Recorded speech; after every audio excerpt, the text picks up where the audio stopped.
Salam əziz dostlar, qəribə adımızdan xuruşunda öyrədirəm, rahat və qəşəng.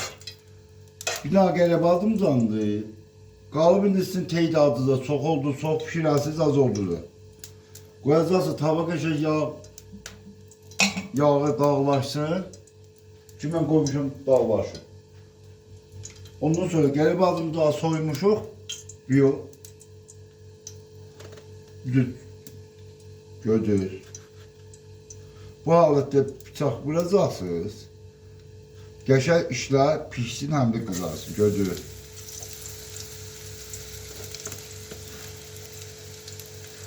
Məsələn böləcəksiniz.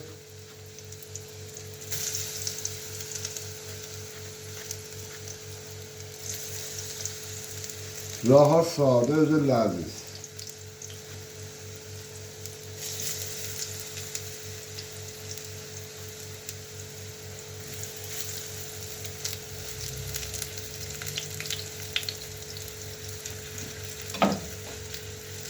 Ondan sonra ədviyyədən vuracaqsınız. İndi nə mənə özünüz evdə ədviyyə söysəz, mən sarı kökü, dağıtımlık elə biberdir.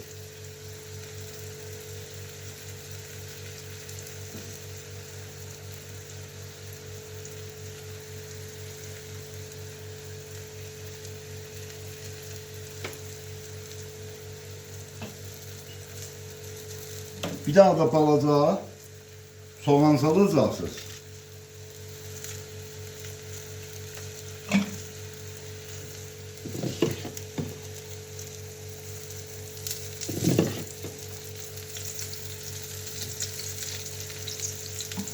Ya bala soğan, mən yağımdan sayıram, böyük soğanı. Ya balacaqsınız, bütün narin doğrayacaqsınız.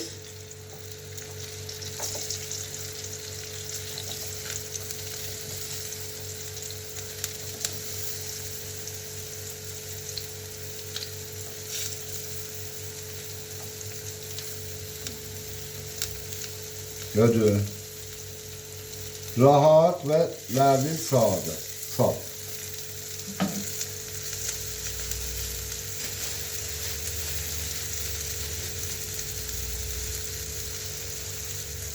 Ondan sonra çək şeylərdə balaca qoyacaqsınız onun qırağına bu halətdə.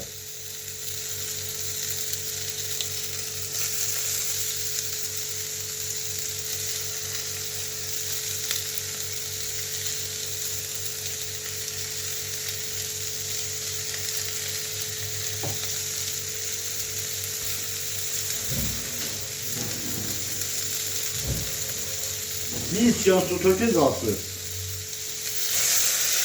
Gördünüz.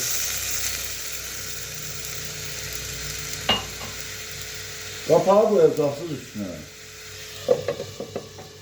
Hududən 20 dəqiqə qaldı, pişib olub da 5-dən qurur. Özüm qoğurmadım. Bu halətdə zərərdə yoxdur. Qoğuranda zərərdə var, bu cür təbiatda yeməli olar. Fərdi mühim tamam əzizlərimizə. Yəni, uzaq.